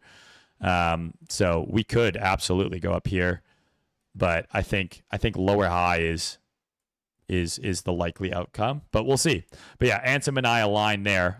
What I wanted to play here was this clip on kind of even talk about the origins of Black Bull. I mean, basically what Ansem has done here, and I'd still love to chat him. I shot him a text. I mean, the guy's probably getting annihilated every time he posts. He's got like 30,000 comments of people begging for money. So we'll see if he gets to me, but I would love to chat with him just about what his thoughts are here and how he plans to go forward with this. But he talked about it a bunch in his stream today with FaZe Banks. I listened in, and people are saying that this was his wallet. So he made a pump fund account and he was like, no, this is my wallet. This is my account. If you guys want to direct stuff to me, it's here. So he posted the wallet. He went away for an hour and he came back and there was a coin, one doing really well. It was like 8 mil market cap. He's like, I can't ignore it. It's called Ansem. It's called the Black Bull. People are trading it. People are asking me if I'm going to associate myself with. He has 65% of the supply and he's going to give it to the people. So all of this week, he has been airdropping supply as well as his creator fees, is my understanding. So the money that he's actually making on Pump Fund, he's been airdropping as well. So, I mean, at the end of the day, what I said in my last video still stands. I don't know if, onboarding, like what he kind of elucidated his ideas a little bit further in the stream. He's like, listen, I want to onboard 1 million people, let's say, get Ansem to have 1 million holders. I want to onboard 1 million people to crypto, and then I want to direct those people to cool shit that's happening in crypto, cool change products, blah, blah, blah. I love that idea, but that was the same thesis with celebrity coins. The mistake was that, yeah, these celebrities were only in it for the money. That's kind of what a lot of us told him. And listen, he made the mistake. Ansem is in a unique position in the space. He's the biggest KOL in the space. And, as much as I disagreed with what he did with the celebrities, he made that mistake. He's learned from it. And he says, okay, I'm not in this just for the money. I'm not going to rug the token. I'm actually going to try and onboard these people properly. My kind of counterweight is like, hey, people know about crypto, and every time they come to crypto, they get raped. So that's kind of my still pushback on this is like, yeah, you're going to onboard people. You're giving people money. And the goal is to direct them to cool shit. But I think a large amount of these people are going to get raped. Now, if a percentage of them don't, they've been onboarded to crypto and there's a net good. Obviously, the goal for there to be a net good from what comes from this is the ideal. My concern is crypto is a rape factory. The trenches are a rape factory, and giving money back to the trenches and the trenchers so they can get raped or do the raping. I don't know. And again, the comments are people just asking for money. If I tweet out that I'm going to give $5,000 away every day for the next 10 days to people who interact with all of my tweets, likes, comments, retweets, they got to go crazy. I'm going to do Ansem numbers because that's effectively what he's doing. He's saying, I'm going to give away money. He gave away $30,000 to some guy today. He's giving away money. And I'm not trying to shit on him for that. I think it's a great thing. Giving away money. It's the right thing to do in the position that he's in. I just think it's going to be there's only one way to find out how this ends is let's see. I think his intentions are good. I think the plan he has and his desires for how this goes are as idyllic as possible and would be a great outcome, which is onboard a bunch of people because Pump Fund's not doing the airdrop, onboard them through his token. He's the person behind it. He's not going to associate. He's associated with it. His brand is behind it. Give the money to the people. It's just whether or not any actual good outcome comes from the onboarding, or this is just new liquidity that is going to get extracted by, the few and the aggressive rapists that exist in our space. But let's see. The president onboarded a bunch of people and it was a mass rape event. Maybe this time's different. I hope it is. I genuinely do. And the more I hear Ansem talk about it, the more I'm like, okay, I hope that this works. Why wouldn't I want it to work? Of course I wouldn't want it to not work. Ansem's a friend of mine, and I don't want to see people get raped. So there's that. This is when we were talking about Lighter here, obviously, with regard to what they've done with Robinhood. How high can Lighter go this year if you want to speculate on Polymarket?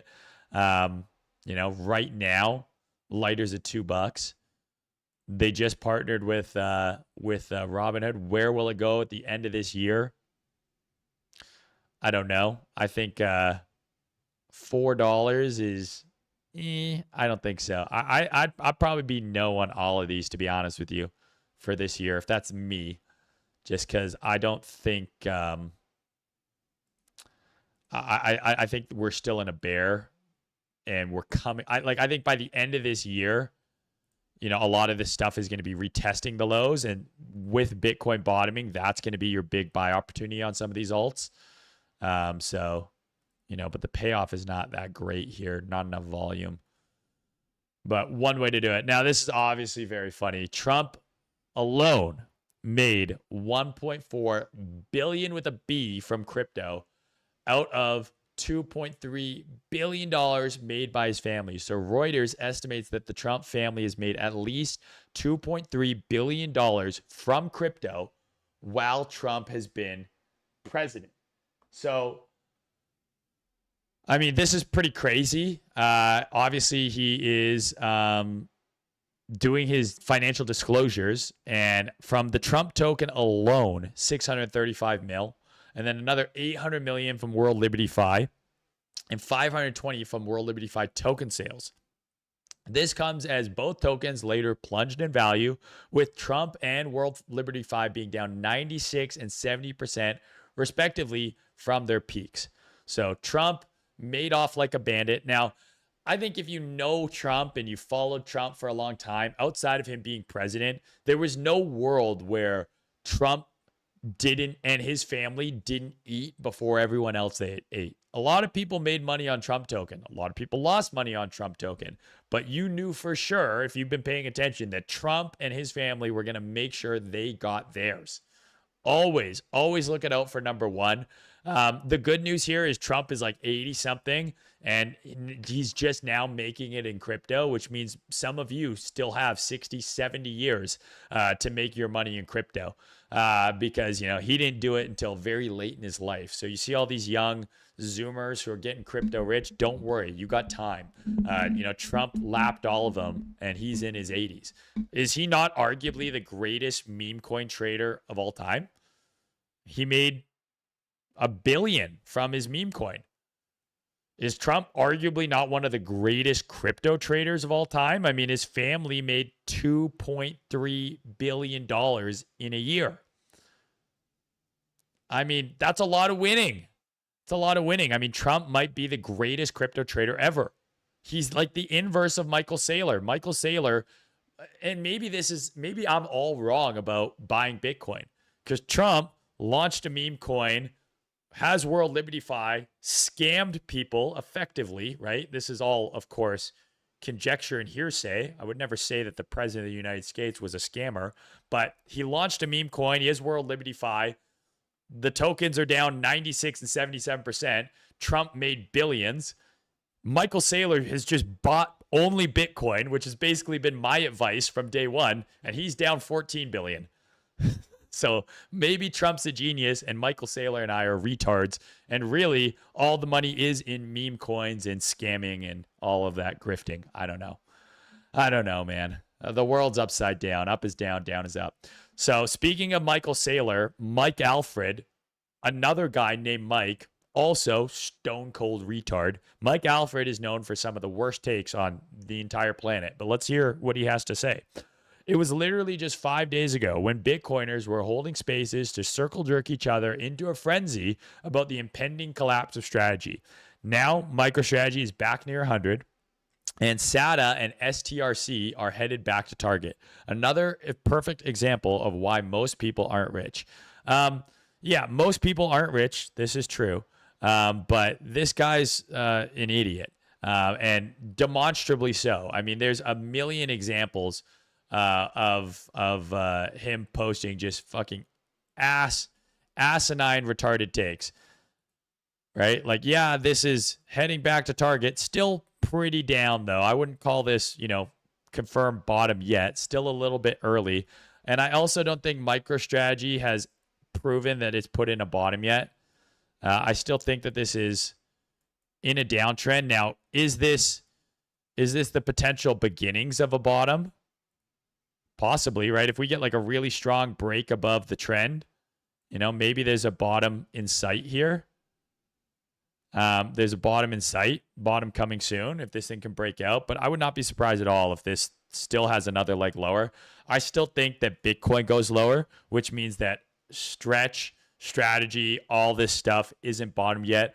I'll bookmark this tweet. We'll see if we can come back to this at a later date and see how this ages. If this ages like milk, I hate that it doesn't do this anymore. So gay. Let me post my tweets again on my charts, TradingView, you bitches and bastards. Complete counterpoint here from Light Crypto, who hasn't really tweeted in a while, and then he came out of retirement to tweet, let's take out Saylor's heart and eat it. He's saying that MicroStrategy has likely begun to sell this week.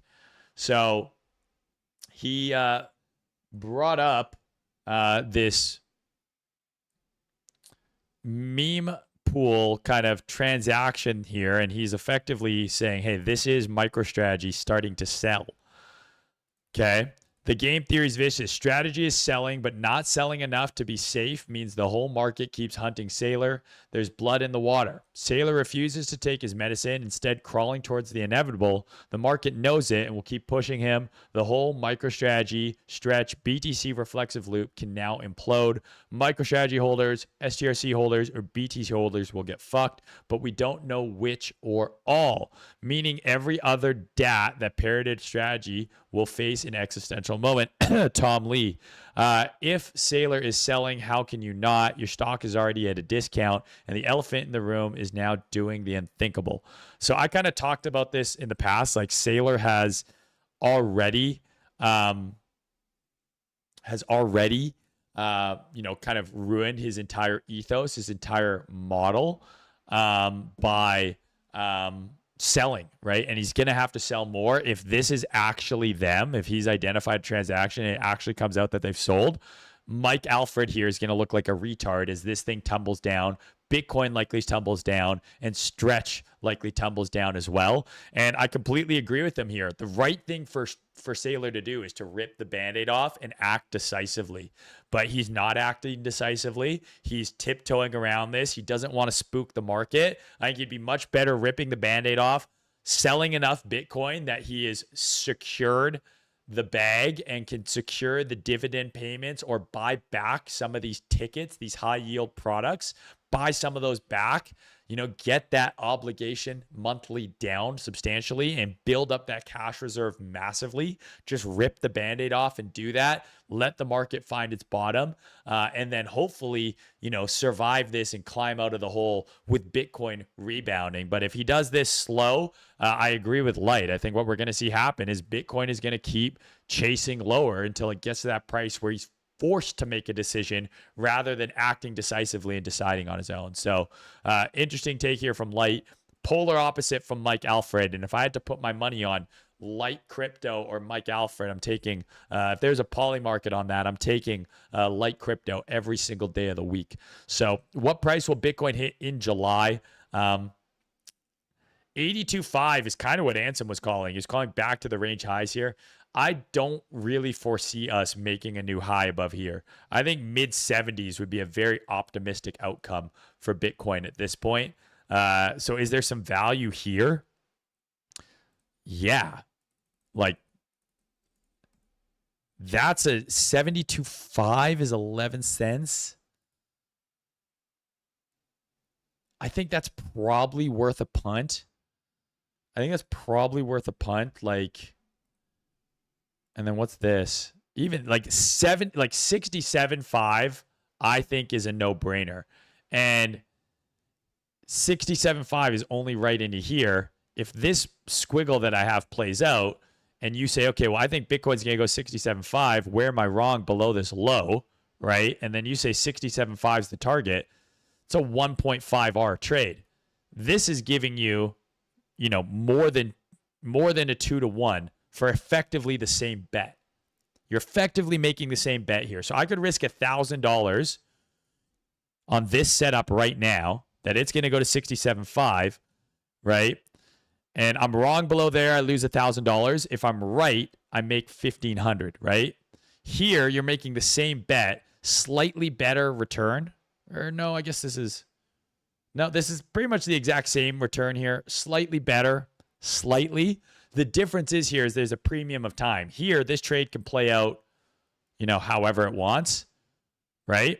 Like, and this could happen in August before it gets to this level, and you still get paid.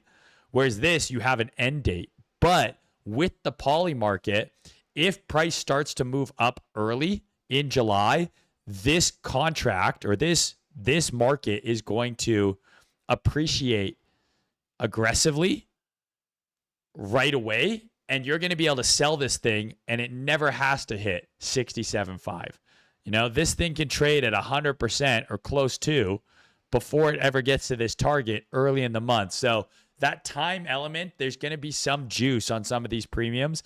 I don't actually hate this. Like, I don't hate this bet here, dude. I might take this bet on my own. I don't know why it says a restricted region here because I'm in Canada, but I might take that bet. I don't know. Portugal conceded. Portugal's down to Croatia. Spain won. Belgium won. I think Canada plays on Saturday against Morocco. We are not the favorites, but I think 72.5. I think there's some juice here. 8-to-1. I think there's some juice here. I will probably take this bet. I think 70K is even pretty good juice.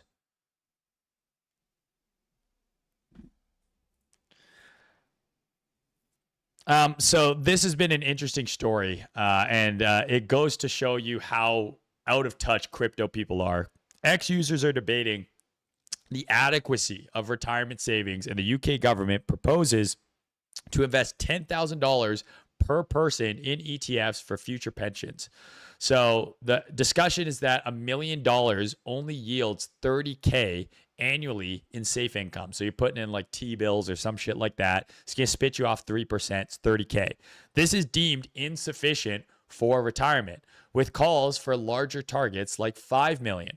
So a proposal suggests the UK government allocate $10,000 at age 18 or birth invested in ETFs at an 8% return to yield 460,000 or 1.87 million by retirement, replacing state pensions via annuities. Critics challenge assumptions on returns, inflation, and affordability, citing historical UK data and past child trust fund experience. So the problem with these types of discussions is, first of all, 8% yield over someone's entire lifetime, right? There's going to be periods of time where you're going to get an 8% yield. There's going to be periods of time where you do not get an 8% yield. I've heard from people who work in banking is that a lot of people oversave going into retirement, and then they have this big nest egg, and they're like, okay, well, they're old as fuck. They got all this cash, and then you get fucked with a huge tax bill at the end of your life because you're taking all of your money out of your retirement account or whatever, or your estate gets fucked with the state tax because you die, and then you have to pay all that estate tax in that 1 year. To show you how out of touch us in crypto are, I mean, we're talking, is $10 million enough to retire? And people on X are asking if $1 million is enough to retire. So do I think 10 million is enough to retire? Yes. Do I think $1 million is enough to retire? It depends how old you are, right? It depends what you have. If you have $1 million and your house is paid off and you're in your 60s or your 70s and you've had income and say other savings, like, I don't really know. It's a very complex discussion. I don't know the right answer to this. I'd be interested to hear your guys' opinion. Me personally, I think your primary goal should be getting enough money into a vehicle that can spit you off enough income passively to cover your basic living expenses, kind of what they're describing here. $1 million yielding you $30K a year. Okay, well, let's say you get $5 million and you put that into T-bills. All of a sudden, you're pulling out 120, 150K a year in safe, relatively safe income. And if that's enough to cover your living expenses, at that point, you're kind of financially free. Maybe you can be more aggressive with the rest of your money, but I just don't think that there's ever like a right amount. It is completely situational. Depends on where you live, how you live, what you plan on doing, how old you are. So many different confounding factors. OpenAI is reportedly discussed giving the U.S. government 5% stake in their company. I don't know if this is a good idea. Like, the idea of having the government and now AI, which is becoming more and more ingrained and embedded into our lives, inextricably linked. Because, you know, what are you putting in Claude? What are you putting in ChatGPT? I don't know, bro. I've been uploading some pretty crazy shit in there, asking some pretty crazy stuff, having it have a lot of access to my life and my emails and my data because it's unbelievably powerful. It's a very useful tool. It's like, okay, well, if the government now owns 5% of the company and the government says, you know what, I want to see everything that Trader Main's been looking up and figure out if he's a terrorist, which I'm definitely not. But it's, you know, just kind of scary, dude. It's kind of scary because AI is inevitably going to be everywhere, right? It's going to be everywhere. It's going to control your life. We've talked about jokingly, you know, your AI girlfriend. Well, what happens if the government owns 5% of your AI girlfriend? And then the government starts kink shaming you because it's like, dude, we know all the weird shit you're asking your AI girlfriend to do. And unless you don't want us to leak this and blackmail you, your tax rate just went up. Like, it just gets very Black Mirror, very scary, very fast. So I also worry a lot that OpenAI CEO, Anthropic CEO, like, a lot of these guys do not pass the physiognomy test. Like, they look like fucking people that you maybe don't want to trust with all your data. And maybe it makes me more bullish on like locally operated models, like open source models that aren't provided by these giga tech companies run by these tech oligarchs, which are soon going to be hand in hand, inextricably linked with the government. Just very scary times ahead, man. And like, if you've ever worried about the shit that you're tweeting, think of the future that we're going to. I always go back to the protein cube sitting in the chair thing. Think of something even more simple and arguably probably more realistic, right? Like, we're heading towards a world where there's no KYC or where there's, mandatory KYC. I think it's inevitable. We're already seeing it in crypto. Hyperliquid's going to have to play ball. I've talked about this in previous streams, the government using age as a verification level to get online. You know, banning VPNs. They're doing this in the UK, Canada, Australia. Oh, you got to be over 16. How do I prove I'm over 16? Send me your passport. Send me your driver's license to get online.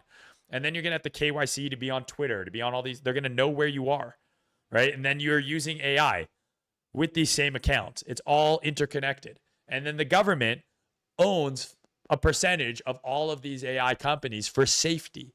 Right? It's for safety. It's for your best interest. It's always for your best interest that they need to, you know, kind of erode your freedoms. It's always in your best interest. They're doing it for you. How dare you be upset that you're losing your freedoms? We're doing it for you, right?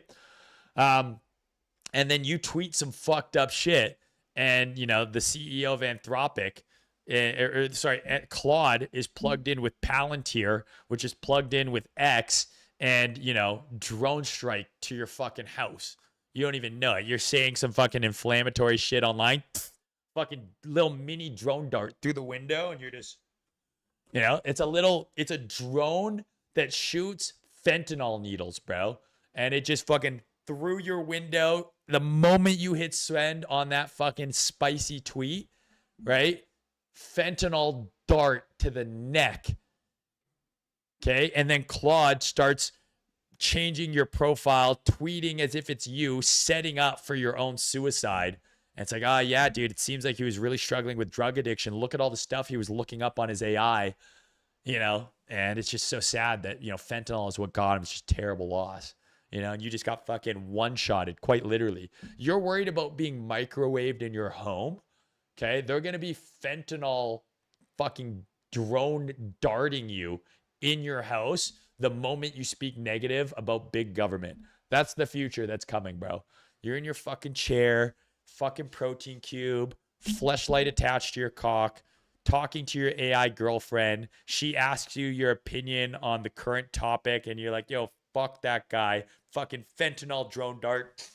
You're offline, and then your autonomous AI agents is just like planning your suicide. So it's no longer murder. It's just like so obvious that you were going to kill yourself in GTA, of course. Never kill yourself, Anon. That's rule number 1. But hey, that's where we're going, right? So I don't know where I come up with this, man. So I mean, what other companies is the government going to have a stake in? Anthropic, OpenAI, right? Andurial, SpaceX, Lockheed Martin. Come on. Does the government not already own part of Lockheed Martin, in that all of the, big players at Lockheed Martin were like former high level war defense people in the government? Like the flywheel is like work in the gov. You work in the Defense Department for the government, right? You work for U.S. Gov. You approve big spending on weapons and defense. Oh, we got to give money to Lockheed Martin, right? We got to give them money, right?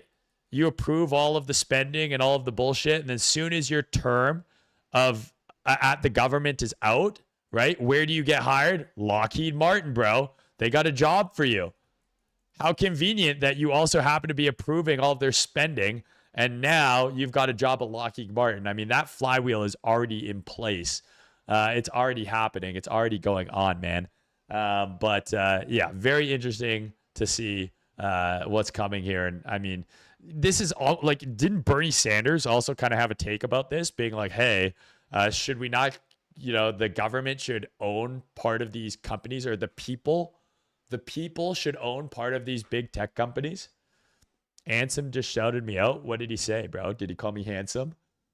Did Ansem call me handsome? What's going on? What did he say? What's the word, man?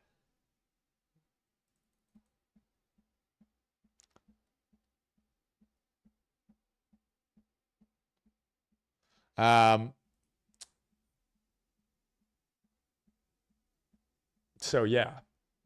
There we go, boys. There we go. Fentanyl dart to your neck. That's your future. Weave Robotics opens pre-orders for Isaac 1 home chore robot. Weave Robotics, a San Francisco startup founded in 2024 by former Apple engineer Evan Wineland and Can Dog Rousseau, launched pre-orders for Isaac 1, its first mobile home robot priced between $8,000 or $449 a month. The wheeled robot is evolving from their stationary Isaac O laundry folder. It handles chores like folding clothes, straightening beds via a smartphone app, with human teleoperation as a backup. Deliveries start this fall in California and expand across the U.S. in 2027, promising 8 hours of battery life, over-the-air skill updates. Did I not tell you guys this was already coming?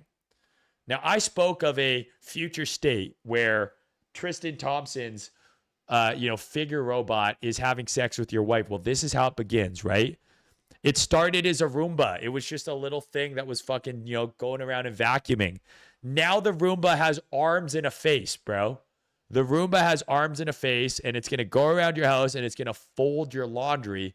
Next thing you know, it's going to be folding up your wife and having sex with her, because you're going to be fucking plugged into the metaverse, but you've been dead for a week via fentanyl dart shot directly from a Palantir drone, okay? Through your window, you're going to be dead. Your wife doesn't even know, because the Weave robot just folded the laundry, which you never did. You never folded the laundry, but the weave robot did. And now she's giving it robo fucking toppy, getting folded in half by the robot, bro. And you've been dead for 7 days, rotting up in your room. That's the fucking future. Okay? That's what's coming. Now, the thing that creeps me out the most about the robots is the teleoperation part of it, because it's like, hey, it will do all this stuff. It's going to do all this stuff remotely, but there's human teleoperation, meaning, right, it's autonomous for laundry flow, but with teleoperation assistance when needed to guarantee we complete tasks. Does this not mean that at any point in time, there could be some person somewhere in the world that they're probably working for below average wages, I would say, if I had to guess what type of countries these teleoperators are working out of? They're not in America, and they're going to be operating this fucking robot, bro. So, like, you know what I mean? Like, you think this thing's just folding your laundry, bro, and it's like walking, it's basically scooting around your house, just looking around, recording shit. Could be a person there. Like, I think there's a concern there, and I believe it was the Snapchat or like the Meta glasses, whatever they were. Like, Zuckerberg got in a lot of trouble because it's like, oh, these glasses were just recording all the time and sending all the data back to fucking the headquarters, bro. You're going to have a robot folding your laundry. Really, it's fucking casing the joint, bro. It's fucking casing the joint. So, I don't know, man. Pretty fucking scary stuff here. This is the future, though. So, you know, when you're using Claude, you're using all of these AI things, which are soon going to be owned by the government. Make sure you say please and thank you.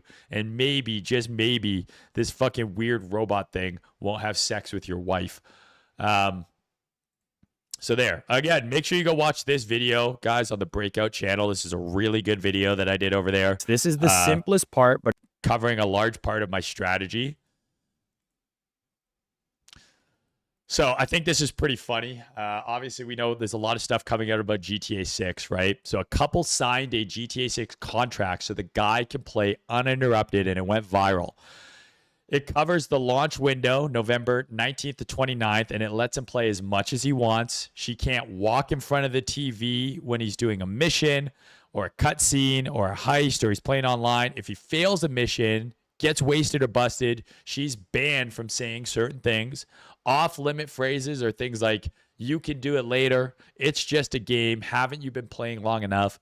Hugs, kisses, chats, and errands have to wait until he finishes a mission or reaches a safe house.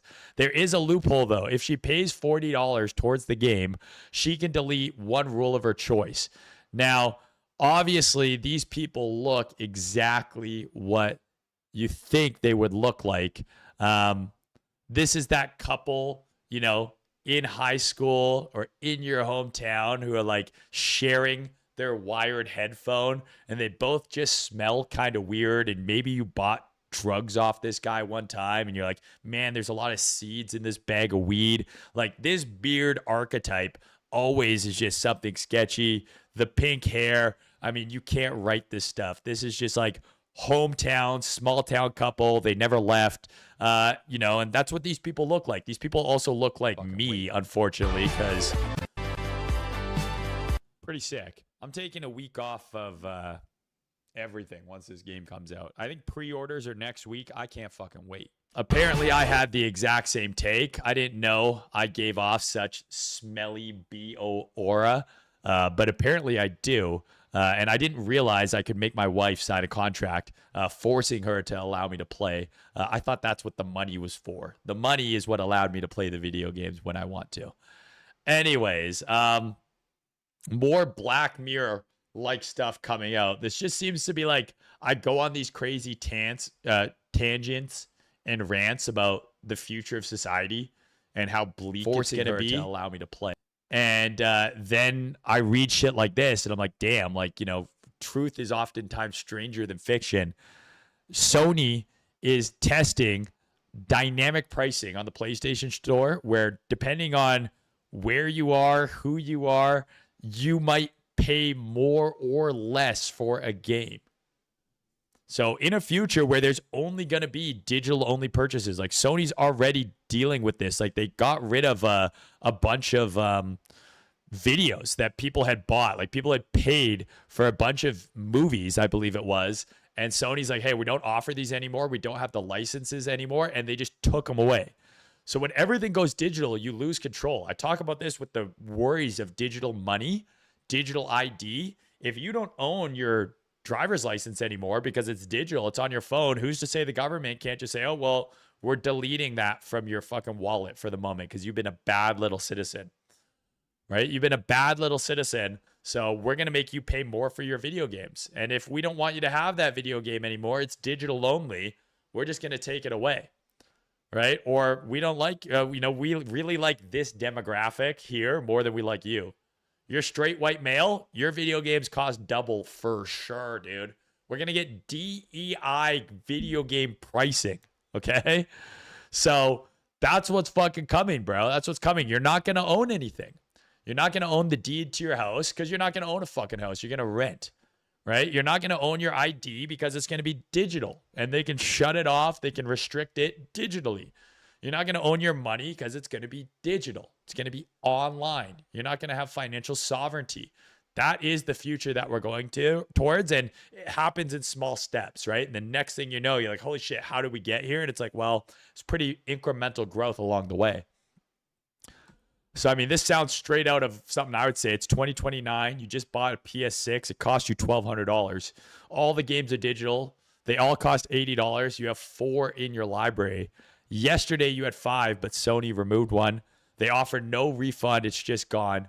You'd strangle yourself with the controller cord, but it's wireless. So you hop online. You start talking to your AI girlfriend. You start complaining about how Sony and these other big tech corporations, are screwing over the consumer. Fentanyl dart to the neck, and you rot up in your room for a week before your wife finds you because the Weave robot just finished folding her like a piece of laundry. That's what's coming, guys. Sony deletes 500 legally purchased movies from your account. So anyways, this is how you're going to buy games now. Like that is the order of operations. They said, hey, we know you purchased these movies, but we don't own them anymore, so they're gone. Also, now all your games are digital. Sad times. Well, we've got the World Cup going here still, guys. I'm going to try and go to one of these World Cup games. Portugal just tied it up with Croatia. So my Portugal bet is still alive. As you guys know, I'm heavy on France. France is the favorite. We're up 2x on that. We're up over 2x on Argentina. If Portugal wins tonight, this should juice. So we'll see. What I'm going to do is as we get later, if France remains the favorite, I'll probably cash out of some of these that I might be up on. And then hopefully we just nail one of these winners and we come out of this whole thing net positive. But we'll see. Next up, we got men's Wimbledon, guys. So I'm not a huge tennis guy, but I know Sinner is kind of the favorite. Djokovic, though, used to be the number one guy. I think he's arguably the GOAT. Like, I think that's a fair assessment. I know there's Nadal, there's Federer, but I think Djokovic is, those are 1A, 1B, and 1C. This might be value here. Might be value on the Joker to pull it off one time. I know they have Alcatraz, but I think he's injured. So I'd be interested. This might be a value bet here. I like this, and I like Bitcoin at 70 to 72K as the areas I want to maybe take some bets on Polymarket. I'll share those on Twitter and Discord if I do pull trigger on them. Last but not least, guys, LeBron is done in Cleveland. It's hard to believe that LeBron's longest tenured team was the Lakers. He was with the Lakers for 8 years. That's longer than Cleveland. That's longer than Miami. And he's done. He's in typical LeBron fashion. He won a championship, right? He made the team an instant contender. If Luka didn't get injured last season, I think they could have had a chance against OKC. They probably still would have lost, but it would have been more fun because LeBron was playing really strong, and so was Luka going up into that injury, and Austin Reeves got injured too. Just sucks. It would have been great to see them have one more go because I think they could have beat the Spurs or New York, I don't know if they got through OKC though. So where's LeBron going, right? A lot of people are thinking back to Cleveland. A reunion in Miami with Giannis would be pretty crazy now. Golden State Warriors, maybe a repeat of the Paris Olympics. LeBron and Steph Curry could be pretty crazy, but they're both pretty old. All I know is I got my Le Hennessy here, okay? I got my Le Hennessy. Shout out to my boy Matt for gifting me my LeBron Hennessy, my Le Hennessy. And I'm ready to pour one out from my GOAT, bro. I'm ready to pour one out from my GOAT, and I'm just waiting for him to let me know what team I'll be cheering for next year. Because I was a Lakers fan for these last 8 years, and I'm ready to be a fan of wherever LeBron James ends up, even if it's Golden State, who have been my sworn enemies for a long time. All right, guys, I'm going to end it here. It's been 2 hours and 10 minutes. I'm sorry. I told Cody I'd be an hour and a half, and here we are, over 2 hours again. But I love you guys. I appreciate y'all. If you want to support me, click the Polymarket link below. Click the Kraken link below. Leave likes, comments, shares, watch the videos. It really helps me out. If you want anything else, tradermain.com for all that fun stuff.